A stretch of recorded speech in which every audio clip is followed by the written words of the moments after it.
पूरे देश क्या पूरे विश्व को पता है कि कांग्रेस और भारतीय जनता पार्टी की विचारधारा अलग अलग है। और जब हमारी विचारधारा अलग अलग है तो इसमें कोई स्वाभाविक है कि हम कोई बात रखेंगे तो उनके डिफर रखेंगे। और जब देश में पूरे राहुल जी ने कहा है कि जिस तरीके से चाइना ने प्रोडक्शन इंडस्ट्री पर कब्जा कर लिया है और देश के युवाओं को रोजगार से वंचित कर दिया है, अगर युवाओं की आवाज उठाना, मैं समझता हूं कहीं भी चाहे बाहर उठाएं चाहे देश में उठाएं, एक स्वाभाविक बात है कि देश का युवा बेरोजगार है, उसकी आवाज राहुल गांधी उठा रहे हैं और मुखरता से उठा रहे हैं, तो उसमें कोई बुराई नहीं है। यहां उठाएं चाहे वहां उठाएं, और हमारी वैचारिक लड़ाई भारतीय जनता पार्टी से हमेशा थी और हमेशा रहेगी, और उसमें हम कोई पीछे नहीं हट रहे हैं। तो इसमें राहुल जी ने जो बोला बिल्कुल ठीक बोला है। उन्होंने कहा कि उड़ी के नेता ने कहा कि भाई देखिए, दुनिया तो अब सिमट के आ गई है मोबाइल में, तो चाहे वो यहां कहें चाहे वो बर्लिन में कहें, पता तो सबको चल जाता है, तो लिहाजा उनका विदेश में ये बोलना ये कोई बात अलग नहीं है, ऐसा उन्होंने रखा। जी, नाउ द बीजेपी विल। देखिए, राहुल गांधी जी के साथ देश में न जनपथ है, आज तो पता चला उनके साथी मतलब उनका संगत भी उनके साथ नहीं है।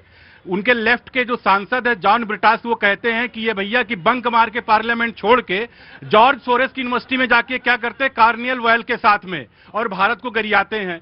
इनके दूसरे सांसद इमरान मसूद, जो इनकी पार्टी मतलब जनपथ भी अब इनके साथ नहीं है, वो कहता राहुल जी आपके बस में नहीं है, मतलब राहुल हटाओ।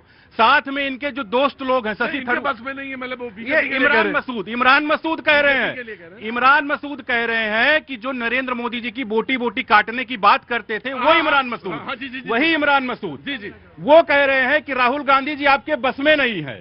ठीक है, हो सकता है कि बोटी बोटी काटना उनके बस में नहीं। अरे वो बार बार बात ना कहा करिए, वो अच्छा नहीं लगता, सुनने में मुझे नहीं अच्छा लगता। बताना चाहिए इमरान मसूद के बारे में, उनकी सोच के बारे में। शशि थरूर कह रहे हैं कि राहुल गांधी बिहार में कितना अच्छा हुआ कि आपका परफॉर्मेंस खराब हुआ।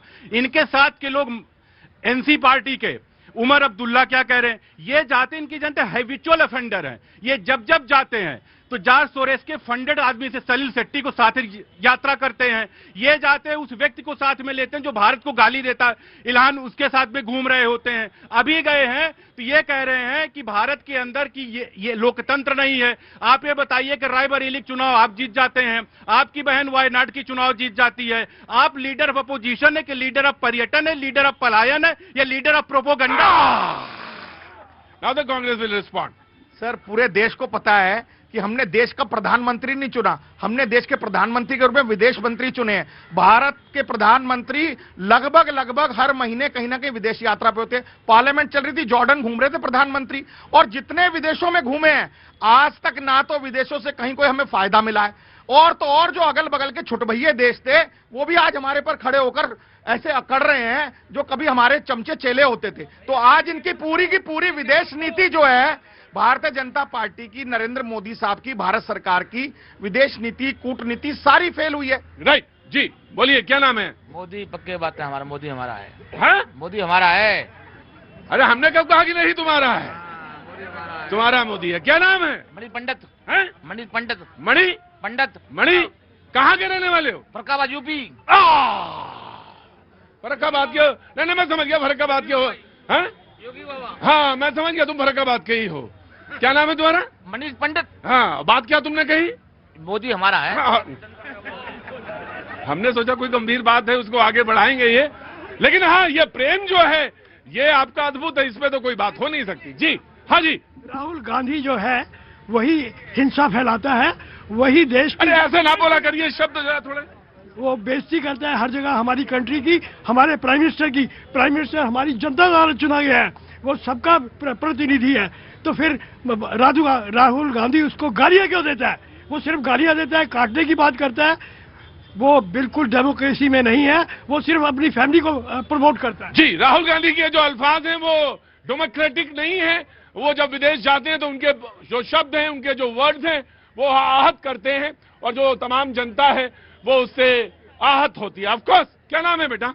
राशि ठाकुर। हाँ राशि ठाकुर, बोलिए। मेरा सवाल यहाँ खड़ी सभी जनता के लिए है, क्या आप कांग्रेस के खड़े प्रतिनिधि से सहमत है कि हमारे इंटरनेशनल रिलेशंस इस टाइम मोदी ने जो बनाए हैं वो सही नहीं चल रहे हैं? क्या आप लोग सहमत है इस चीज से?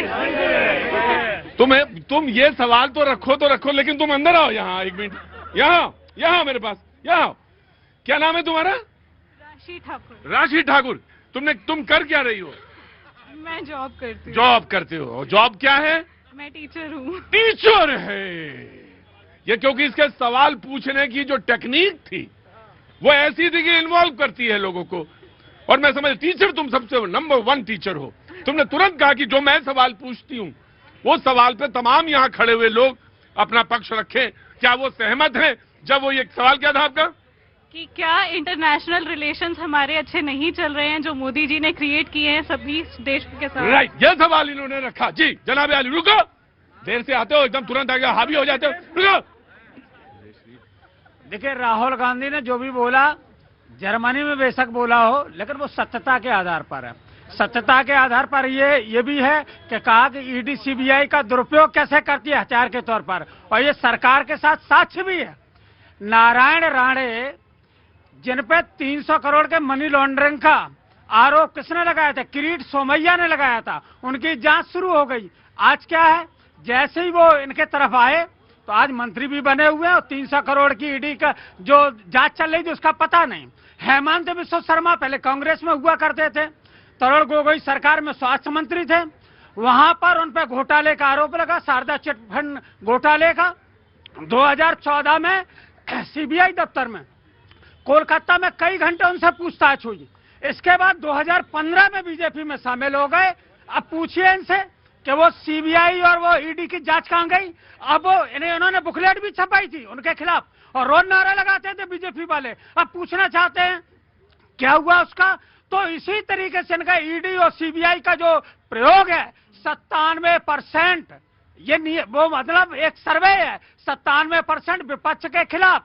2022 तक, 2014 से 2022 तक 121 बड़े नेताओं पर जांच हुई, जिसमें 115 नेता विपक्ष के थे। तो इसलिए ना कहना चाहते। और इन्होंने दूसरी बात और कही, उन्होंने कहा कि ये लोकतंत्र को छिन्न भिन्न करना चाहते हैं, आपस में लड़ाना चाहते हैं। ये प्रूफ होता है।